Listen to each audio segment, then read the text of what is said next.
So I get a lot of questions on why I tow some trucks one way and some trucks another, and what are the reasons for it, and how do you choose which way you do it. In this video, we're going to kind of explain that and what I look for when I go to tow something, as well as switch back from a low bed truck to a heavy wrecker and do the changeover. That way you've seen swap from that to this, but not this to that. So kind of wrap both of those into one video instead of dragging it out across two. And yeah, answer some questions that I've got in the comments on previous videos about the whys and the whats. So I've been pulling the low bed a bit lately, and it hasn't been hauling equipment. It's actually been towing, because this is another method of towing. And again, you choose between from the back, from the front, hook to this, hook to that, or is it better to just haul it? And we'll answer that one too. But I'm fairly certain I am done with the low bed tows, and I don't know that this is what I'm going to be needing next, but I'm betting it's what I'm going to be needing next. So we're going to hook the truck back to this, and most likely I'll have to switch right back to this for the next call. So now when it comes to towing versus hauling, the reason I switched over in the first place, and then I just stuck with it for a few more jobs, was I had a loaded single axle box truck that the rear suspension broke and shifted the axle on. So obviously you can't tow it from the front and let the rear roll on the ground, because it's no good. So you have to grab it from the back. And now that particular truck had a ton of overhang out back past the axle here, and that's fine. You can grab the frame with the frame forks on the back of the Zack Lift there, but that truck's frame actually ended right behind its axle, and then it was an extension that was bolted on to the back of the box. Well, you don't want to lift a loaded truck by a frame extension, so you'd have to reach all the way past all of that to get into either the real frame or the axle that you then chain to the frame, since it's not solidly connected anymore, and tow it by that. Now the Zack Lift here, it has a long reach. It can reach way out underneath the back of something and grab way up there if there is a big huge overhang, but that is a long lever hanging off the back of my truck that pulls a bunch of weight off my front end, especially with that other truck being loaded. But the truck did still run and drive, so the simple solution was to pull the Zack Lift off, hook up to the low bed here, take the low bed out, chain the axle in place on the truck, and back it right here onto the low bed and tow it to its destination, drive it right off and up to the shop. Done deal, don't have to worry about any of it. Super simple and easy. And then since I already had this hooked up, the jobs that came after that were other vehicles that did run and drive and weren't too tall on the low bed. So why switch when I'm already hooked to this, and this can haul it just the same. And yes, I am going to mount a winch back here at the back of the trailer so that I could pull non-running ones up onto the trailer back here, and that'll make this trailer a whole lot handier. And yeah, I did weld some more D-rings onto it, and I didn't have matching paint because there's no paint that matches 30-something-year-old whatever that was. Now speaking of height, that's another deciding factor in towing versus hauling. On flat level ground, the deck of this trailer is 2.5 feet off the ground. The legal height limit is 14 feet. And yes, I know that's not what it is everywhere, but that's what it is everywhere I go. So the legal height limit is 14 feet, which means I can put a vehicle that is 11.5 feet tall on this trailer and be legal on height. If it's taller than that and has something wrong with the suspension, axles, tires, where you can't tow it, I can get permits to go higher. And in the area we're in here in Central Oregon, there's very, very little overhead clearance issues. So it's an easy permit, an easy thing to deal with. But the simple solution is to just tow it. That way it's on the ground, not 2.5 feet off. Now distance is another reason I might choose to haul instead of tow. If I've got to go a really long way away, like states away, that's going to be maybe a multi-day trip, I don't want to spend multi-days coming back empty. Even though I charge round trip, charge from the time I leave here to the time I get back to here. But if you can find the load coming back, that's bonus money right there that makes it really worth, being gone out and staying in the sleeper and overnight stuff. With the Zack Lift, yeah, you can go long distance with it, no problem. But the chances of finding something that needs towed in the opposite direction is pretty freaking slim. But with this trailer, that opens up a whole lot more possibilities of heavy equipment. Sea container can get set on there, cargo, freight, all kinds of stuff can go on that can't be towed because, I don't know, maybe it's heavy equipment, maybe it doesn't have wheels, whatever. It opens up your options a whole lot for getting a load back the other way and doubling your money on a trip. Notice I said double your money, not get a little bit extra as a backhaul. No such thing as a backhaul. Everything gets charged just the same no matter which way it's going. And if not, you come back empty and leave cheap freight sitting where it's at. Okay, so we're gonna get this trailer unhooked and then we swap back over to the Zack Lift here. So first thing I do, drop the feet down here.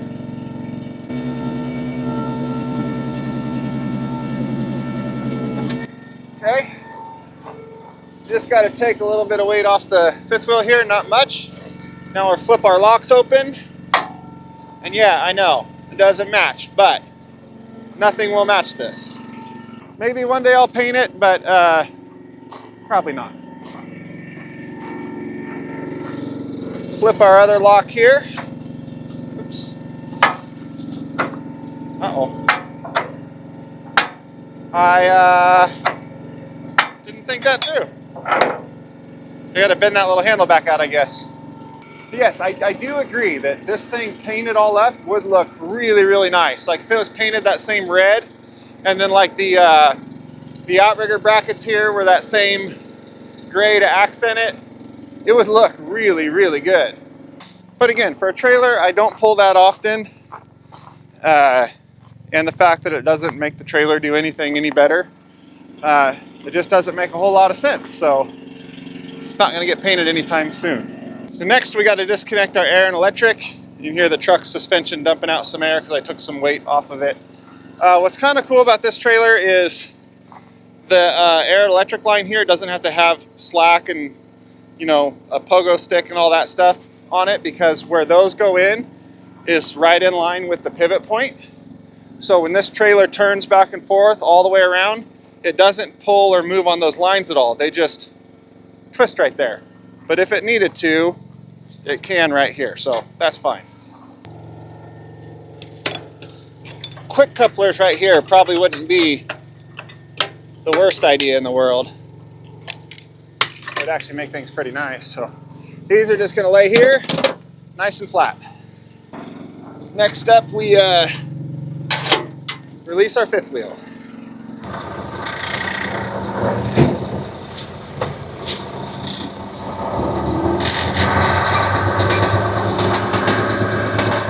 Throttle down. We shut this thing off. Everybody always asks, what would happen if the motor died or went bad or ran out of gas? We have a load on here. How are you gonna get it off? You just pull the lever. You could push it in and those legs will gravity down enough that you can unhook the truck and then pull the lever like this and the whole neck will gravity down onto the ground so you can unload. So you can unload this trailer without running the engine. And also, what about the kingpin? Gonna get it all covered in dirt and rocks. Well, this thing sits right here. Pull it out. Slide it under. And then it doesn't matter. On pavement and stuff like that or concrete, don't worry about that.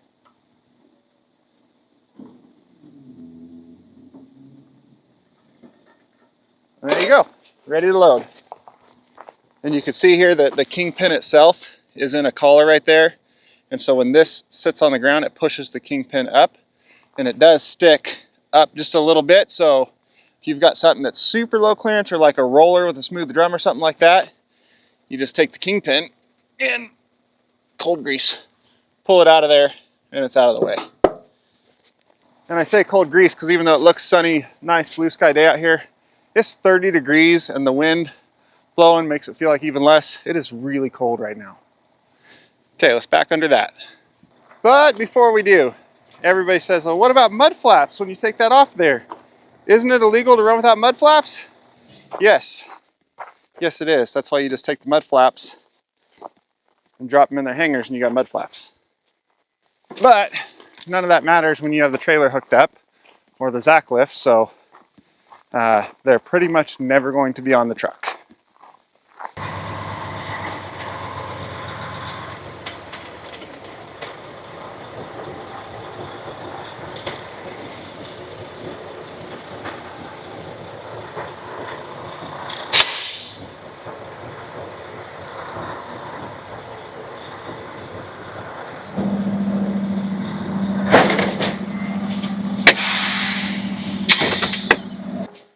And that's how you back into it. Now the airbags are filling up some and kind of equalizing. You see this has to line up here on the frame there, and up front here, these have to fit through these holes. And it seems like that might be kind of difficult to line up, but it's really not, because you have these on each side to the tire, so you can look down your mirrors and keep even. And then you also have this fender line right here that goes right down the fender line on both sides. Even it up on both sides of the truck from the mirror, back underneath. And now we can start hooking everything back up. I'll start with the pin on this side. It is a very good fit. Reach back here and put the cross pin in. With freezing cold hands, I should put gloves on because my hands are so cold they're half numb. There's that one. I can crank our landing gear on this side. A lot of people suggested welding a nut to this, and I have thought of that. Not sure if I will or not, because yes, it will save a little bit of time, but it's not a huge deal. And the other thing is, if I were to do that, it would be so nice, like for the convenience factor, to be the reason I would do it, would be to make the nut that you have here the same size as the one you have here. But if I did that, this might fit over it. I'm not 100% sure, to still be able to use the handle if needed. It might have to be a smaller one, and then you got to deal with multiple sockets, and that just adds complexity to a very simple. Where you go?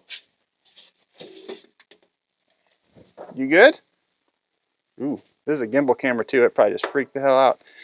What I was saying was that adds complexity to what is a very simple system, and kind of defeats the purpose of the very simple system.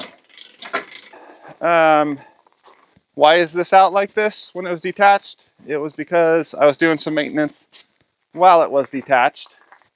So I extended that out so I could check everything, grease it over. One thing on this unit is the only grease fitting on this whole thing that you can't get to with it attached is the lower lift pivots, which are on the other side of the fifth wheel there, because those put the stress of the lift straight onto the fifth wheel. So that's where the bottom of those pivots are. So you have to have the fifth wheel out to get to them. So anytime this is disconnected, I just use that as an opportunity to give those pivots some grease. And this time I decided to grease the whole rest of it too. So yeah, you distracted me and I walked all the way back to this side. I needed to go to this side. Oh, the reason I said it'd still be good to use the crank handles is if for some reason the truck's sitting at a different height, you spun on the ground and dug little holes, this settled, whatever, you might need to like really crank this up and down to move it. And then you're gonna need the handles, not just a little nut on the end of that with an impact gun. Get our handy dandy little dolly. Speaking of, dollies are gonna be a subject of discussion in just a minute. Guess I didn't do a great job of strapping that. Good enough.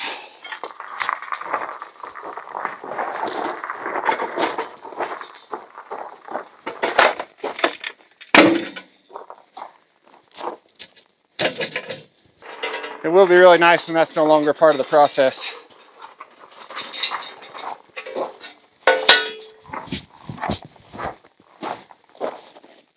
And next up is all of our hydraulic and air electric connections. I can reach these from up here. Just reach in and do it, but it is so much easier just to hop down here and plug them in nice and easy. So that's what I do. Okay. Small one is pressure. Big one is return.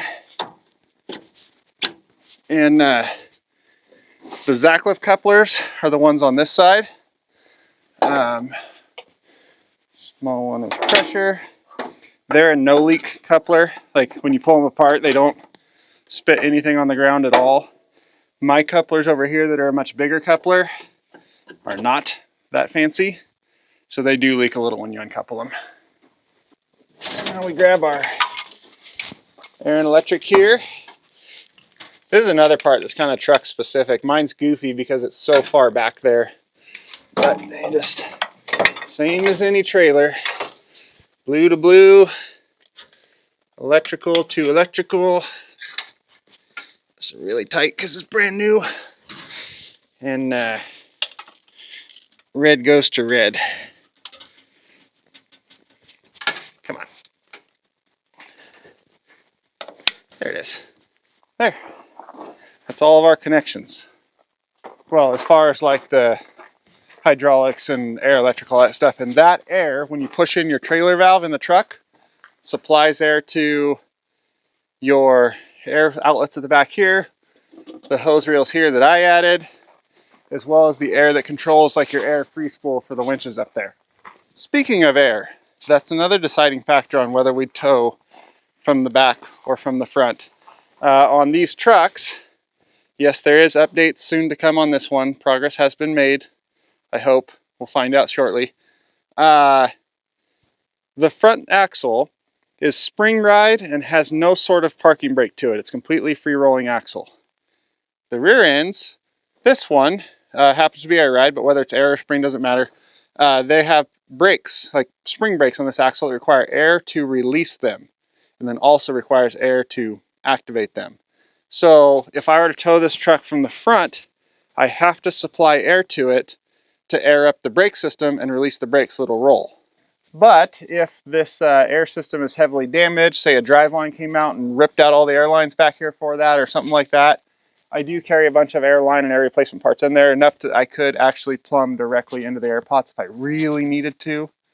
But the easier thing to do, if it's an option, is just pick it up from the back. That way it rolls on the front, you don't have to worry about supplying air and all that stuff. Now there are of course trucks with air ride front axles, and if that happens to be the case, yeah, you would have to supply air for the front as well. So as we start the truck here, that is why, start up. Okay, we're gonna kick on our PTO, and we're gonna let out easy. Everything seems happy, so we'll give it a little throttle. But that is why I try to diagnose and figure out what's wrong with the truck before I tow it. And you get comments on here all the time of, you're paid to tow it, not diagnose it, just tow the damn thing. Well, no, I really need to know what is wrong with the truck I'm towing, because that determines how I need to tow it. One was the Freightliner out in the middle of the night out in Riley, Oregon, that I said I had a real uneasy feeling about and wanted to cover my ass on. It had nothing to do with the fact that the driver was foreign. As in the trucking industry, foreign drivers are more common than non-foreign drivers. So that had nothing to do with it. What gave me an uneasy feeling is that it was sent by a dispatch company that wasn't the trucking company, that I had never worked with before, and were very vague on their information and reluctant to answer a lot of my questions. That's what gave me an uneasy feeling about it, especially when I get there and I have a language barrier with the driver, which was not the issue, and I said that, with figuring out what's wrong with the truck in the first place. That's one I really wanted to cover my ass on, making sure there was no sort of any bit of additional damage or any problems from the tow, because of the company I was doing it for, not the driver who was there. Get off your high horse and calm down. But that is why I need to diagnose the truck and know what's wrong with it before I tow it, because in that example, that truck, was the transmission the problem? Was the rear ends the problem? Was it something else? I don't know. But if the rear ends were the problem, I don't want to just pull the drive shaft out and tow it with the rear ends spinning on the ground. I might cause much further damage or a major issue by doing so. So I need to know, is that the problem? If it's just the transmission, however, that's fine, because when we disconnect the rear drive shaft right here at the front of the differential, nothing forward of that spins. A bad transmission, whatever, no issue. Okay, let's open this up. We're going to use these two levers to raise our outriggers up. There they are. And now we can actually shut the truck back off. I want to raise these up before I put the rear frame chains on, because I don't want these pushing on the ground, creating a gap right there that I'm then tightening those chains against, and then I pick these up and that gap goes away and the chains are loose. So yes, what is wrong with the truck in the first place is a very important thing, and that one no one could really tell me, and even when someone can tell me, I still try to verify it for myself because we're shut down. Oftentimes people are wrong, or they're not quite sure why. And I might be wrong too, but at least then it was because I was wrong, not because I listened to someone without verifying it. Speaking of pulling the drive line down here, people ask why we do that. When we're towing the truck and this is spinning, these tires, you know, this is spinning, which goes all the way up there and would be spinning the transmission. Now, yes, if the truck's in neutral, the transmission will spin and this truck will free roll down the road. All fine, right? No, not fine, because that transmission is lubricated by the input shaft side spinning, which that is spun by the engine coming in, not by the drive shaft on this end. So if you pull it down the road in neutral with the engine off, the transmission is not being properly lubricated and you can kill a transmission really quick. The other thing we can do, if we can't get the drive shaft out for some reason, or like the diesel pusher RVs that you can't even get into the damn things without picking them up in the air because they're so low, we can pull an axle shaft out. And a lot of people say, why don't you just pull the axle shafts out every time and just pull one shaft out and it's fine. If you're going to pull an axle shaft, you have to pull all the axle shafts.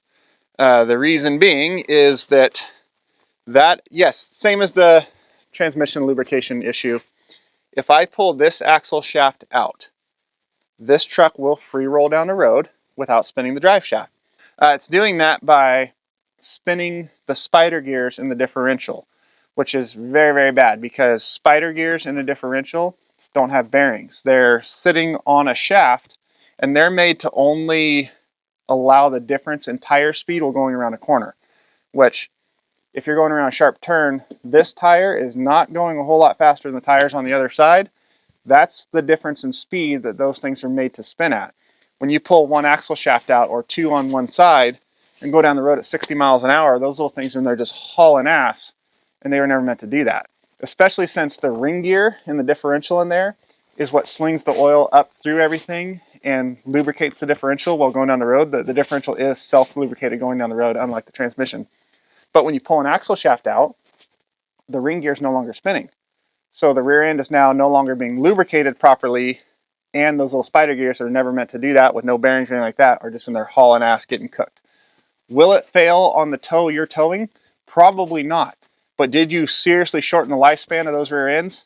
Yes, absolutely. So if you're going to pull one shaft, pull all four or both on a single axle or whatever is the only correct way to do it.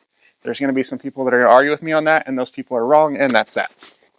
Now in this box up here, this is actually the bucket that goes in the wheel to catch the oil that will come out when you pull the axle out. And up here under all these straps are temporary caps for all different lug pattern of axles that you put on so that it doesn't leak out oil once the shaft is pulled out. And you'll notice the kit they send you to do that, well, there's a bunch in there, but there's 4 of each. There's 4 of each for a reason, because you're supposed to pull all 4. Now that brings us back to our Freightliner truck from the other night that had possible rear end issues.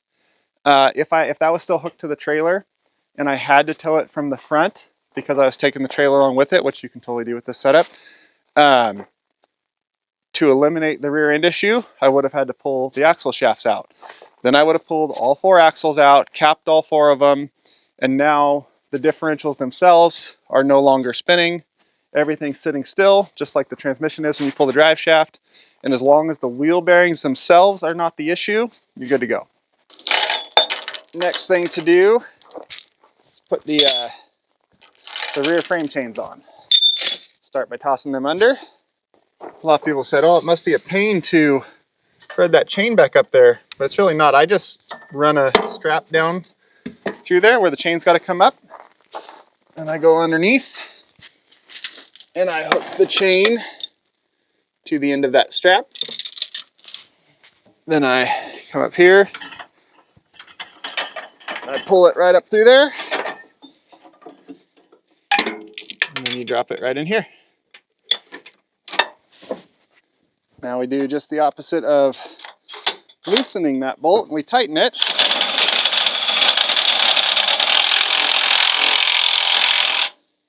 And it's on there.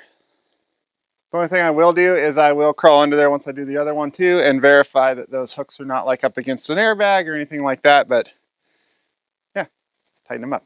So yeah, when we tow a truck from the front, we have to in some way make it so that the transmission doesn't spin, whether that is detaching the drive shaft or pulling all the axle shafts out. Obviously, if the rear ends are the issue, it's preferable to tow it from the back and eliminate that whole thing completely. If not, it's pull all 4 axle shafts out so the differentials themselves can't spin. If a wheel bearing is bad, I can, like on this truck right here, I could deflate the suspension if I was towing this one, had to tow it from the front for some reason, and say that wheel bearing was bad.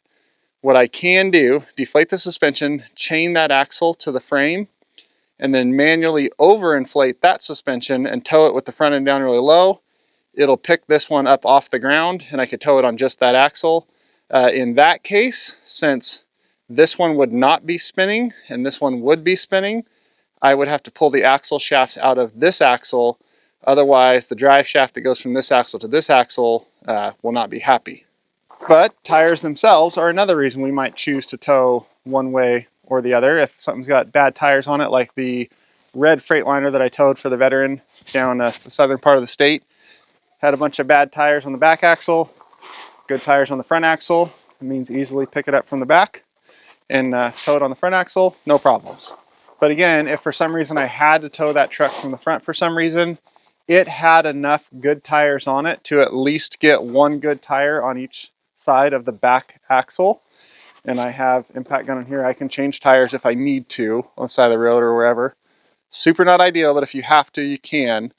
And in that case, I would get good tires on the back axle alone, take the rest off, strap down somewhere else on the truck, whatever, chain up the other axle, and then pull the axle shafts out of that one, and you can tow it like that.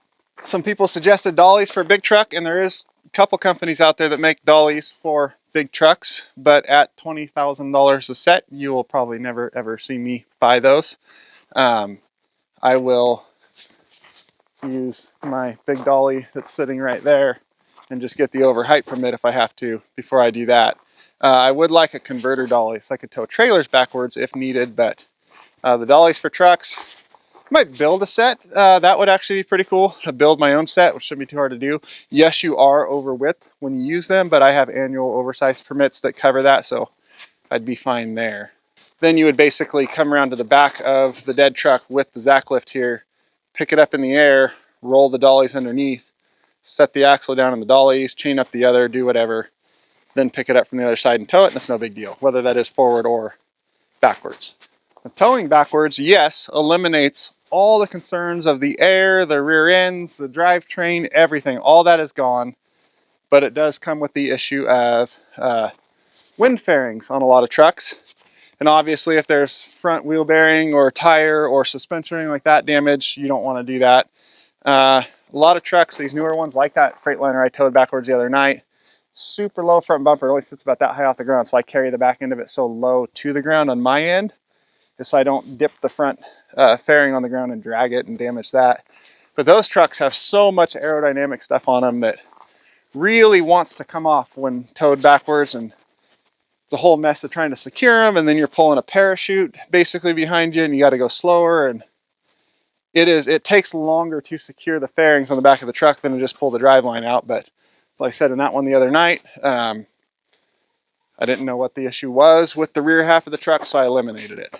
Speaking of mirror covers, obviously these ones don't fold, but a lot of people say, why don't you just fold the mirrors in and then you don't have to worry about the mirror covers blowing off. And yes, that does work until the wind catches that mirror it's folded in and flips it back out at 60 miles an hour, because it doesn't just come out and stop. It usually goes and damages much more expensive stuff. So that's why I leave them out and just tape them.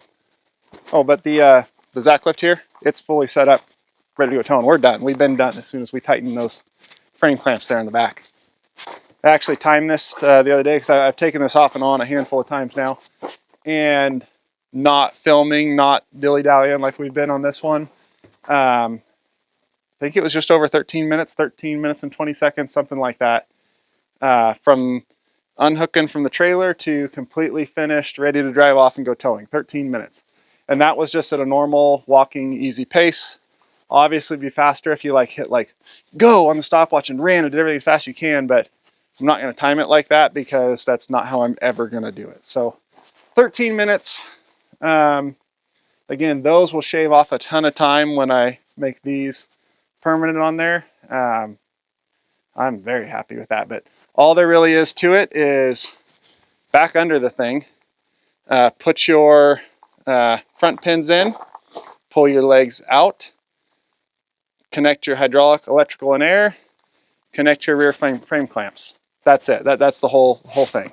Yes, it seemed a lot longer in this one because we like talked and BS'd our way through it, but it's very, very simple.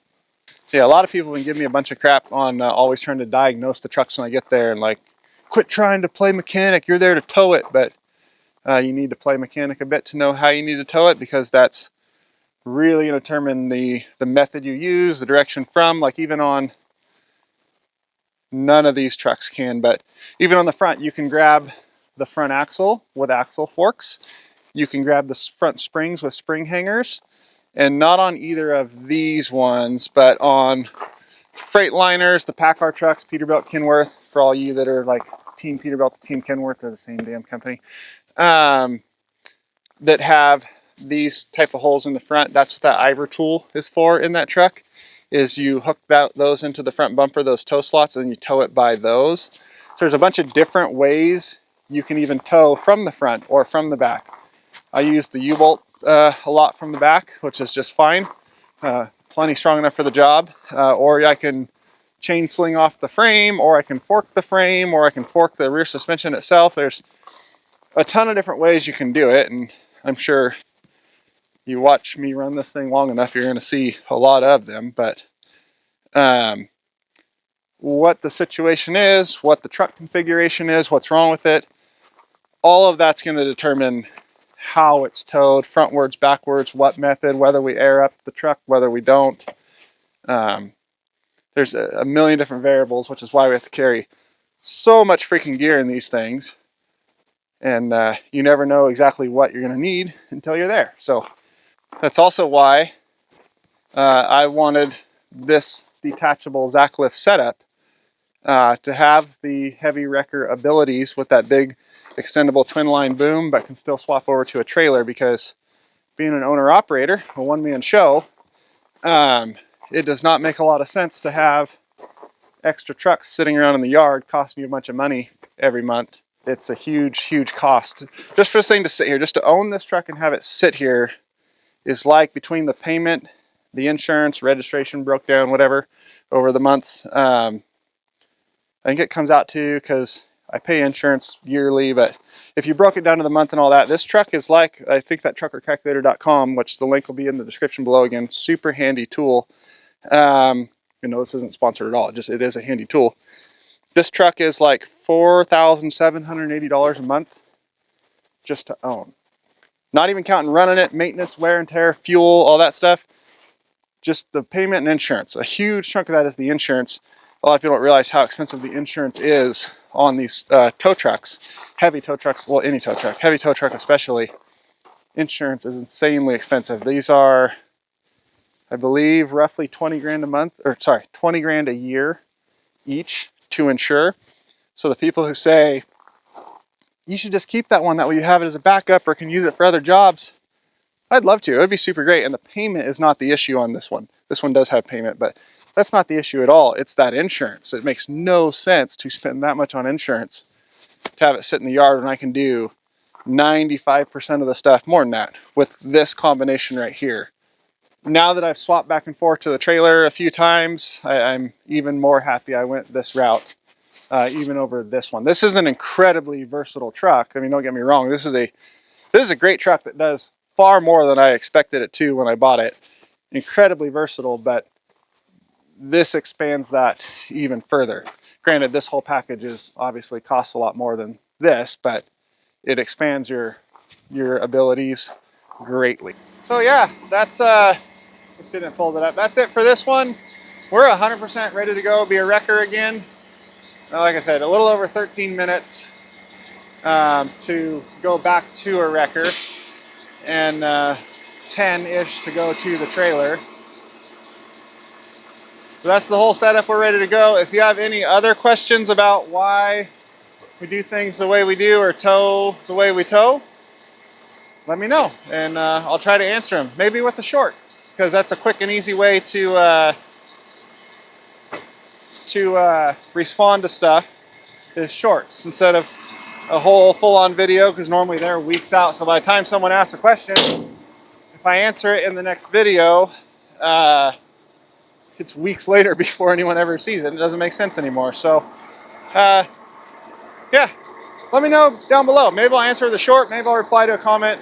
If it's something that a bunch of people ask the same thing over and over again, it'd make more sense just to reply in a short. So yeah, that's that. See you later.